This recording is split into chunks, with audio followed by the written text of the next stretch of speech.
Hello everyone. क्या आपने कभी सोचा है कि बर्फ कैसे पिघलती है, लोहे में जंग क्यों लगता है या नमक पानी में कैसे घुल जाता है? चलिए प्रकृति के इन चमत्कारों को समझना शुरू करते हैं। इस वीडियो में हम इन बदलावों के पीछे के विज्ञान को समझेंगे, जिन्हें भौतिक परिवर्तन और रासायनिक परिवर्तन कहा जाता है। कल्पना कीजिए कि आपने अभी अभी एक बिल्कुल नई कार खरीदी है। यह चमकदार और एकदम परफेक्ट है, लेकिन समय बीतता है और कार धीरे धीरे अपनी असल चमक और रूप खोने लगती है। आप इस बदलाव को लेकर चिंतित हैं। आप कार को पेंट करवा कर उसे एक नया रूप देने का फैसला करते हैं, लेकिन यहाँ सोचने वाली बात यह है, यह किस तरह का बदलाव है, एक भौतिक परिवर्तन या एक रासायनिक परिवर्तन? जी हाँ, यह केवल एक भौतिक परिवर्तन है। क्यों? इस मामले में आपने बस कार पर स्प्रे किया और वह अपने पुराने रंग में वापस आ गई। कार खुद तो कुछ नई वस्तु नहीं बनी है ना? यह बिल्कुल वैसा ही है जैसे कोई अलग कपड़े पहनना। अब इसकी कल्पना कीजिए, एक ठंडी रात में पूरी कार बर्फ से ढक जाती है। अब इसका पहनावा फिर से बदल गया है। अब आप इसे लेकर ज्यादा चिंतित हैं। आप यह पता लगाने के लिए कि कार को क्या हुआ है, उसे मैकेनिक के पास ले जाने का फैसला करते हैं। लेकिन जब आप अगले दिन दोपहर में आकर कार को देखते हैं, तो आप पाते हैं कि सूरज तेज चमक रहा है और काफी गर्मी है। और हैरानी की बात यह है कि बर्फ पिघल चुकी है और कार बिल्कुल साफ दिख रही है। आप सोचने लगते हैं कि आखिर किस वस्तु ने कार को उसका पुराना रूप वापस दिला दिया। फिर आपको एहसास होता है कि वह तो बस बर्फ थी जिसने कार को ढक रखा था। जैसे जैसे तापमान बढ़ा, कार पर जमी बर्फ पिघलने लगी और कार का असली रंग दिखाई देने लगा। क्या यह एक रासायनिक अभिक्रिया है? बिल्कुल नहीं, क्योंकि बर्फ सिर्फ पिघलकर भाप बनी है, लेकिन उसकी संरचना अब भी H2O ही है, बस उसका रूप बदल गया है। साथ ही कार ने भी कोई नया रूप धारण नहीं किया है, इसीलिए पिघलना एक भौतिक परिवर्तन है। आखिर पदार्थ खुद नहीं बदला है, भले ही उसकी अवस्था बदल गई हो।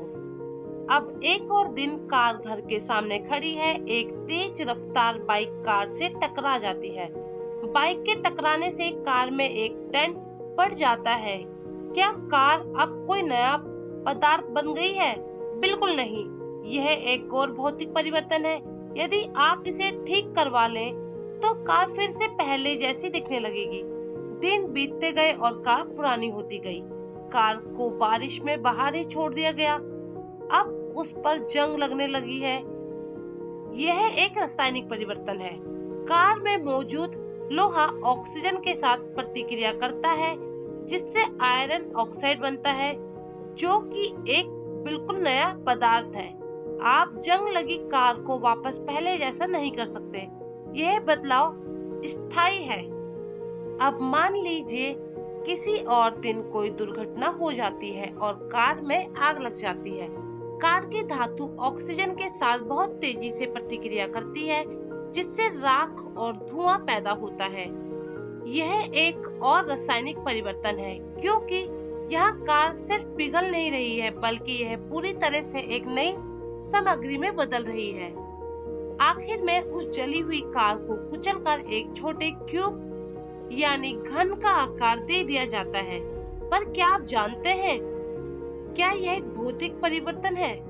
जी हाँ, धातु मुड़ गई है और चिपक गई है, लेकिन वह कोई नया पदार्थ नहीं बनी है।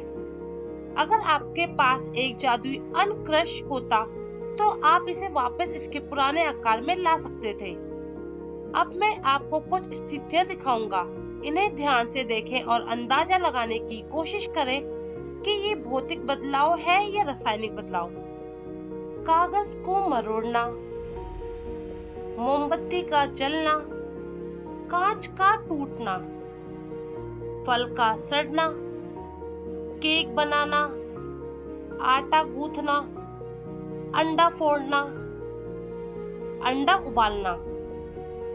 तो याद रखें, भौतिक बदलाव एक मेकओवर की तरह है। वस्तु वही रहती है, बस उसका रूप बदल जाता है। लेकिन रासायनिक बदलाव एक नई रचना है। इसमें नए गुणों के साथ नए पदार्थ बनते हैं। अब अपने आसपास देखें, क्या आप अपनी दुनिया में भौतिक या रासायनिक बदलावों को पहचान सकते हैं? अपने उदाहरण कमेंट्स में लिखें और ऐसी ही और साइंस एडवेंचर के लिए लाइक और सब्सक्राइब करना ना भूलें। धन्यवाद।